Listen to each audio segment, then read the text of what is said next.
I was born in 1983, in June. So on April the 15th, 1989, I was 5 years old. Far too young to comprehend what was going on. I didn't even know what a Hillsborough was. I only found out it was in Sheffield and not Liverpool a few years later.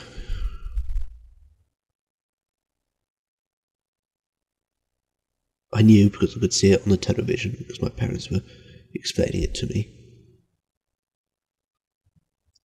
that a lot of people had died, and a lot more were injured at a football match. That they were crushed. The word crush kept reoccurring all through the afternoon. Crush.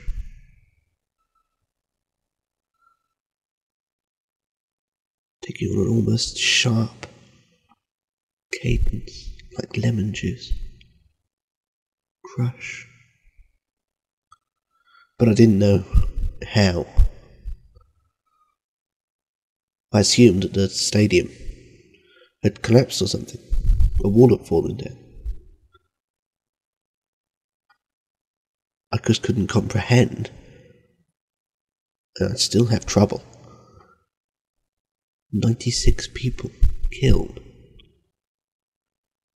by being crushed to death against each other.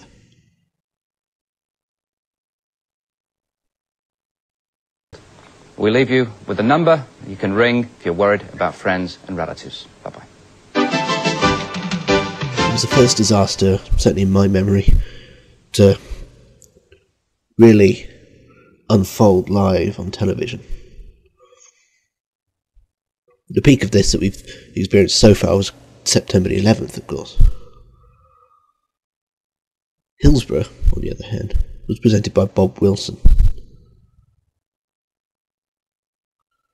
This man was mocked 10 years later for his ITV work, but you can't watch the footage of him hosting Grandstand on April the 15th, 89, without coming away with a massive amount of respect for the man. And then in a surreal and almost drunken fashion, final score comes around. And we're going to go straight away now to the classified results. And one of the most moving and painful moments in the whole thing is Len Martin's obvious pain at reading out these suddenly meaningless scorelines and details.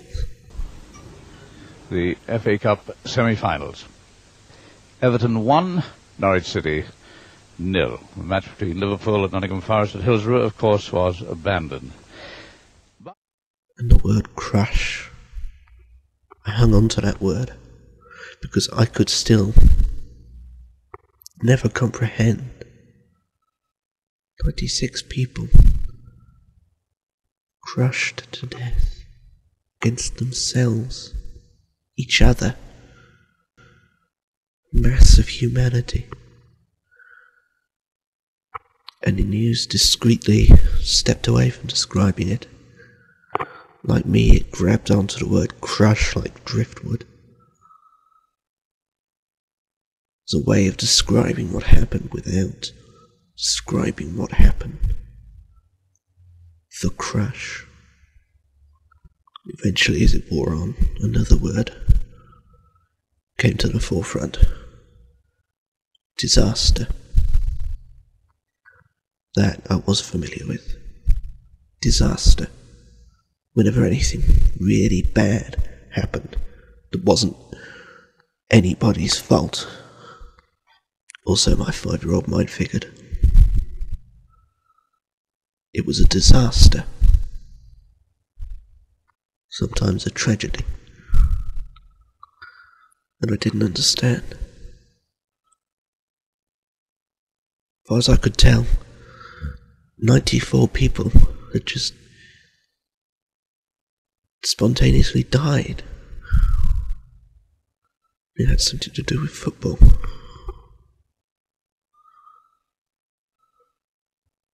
A month later, when Ferry crossed the Mersey was number 1. All those pictures of the pitch at Anfield covered with flowers.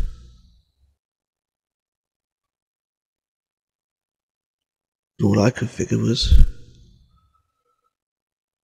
they must be buried there.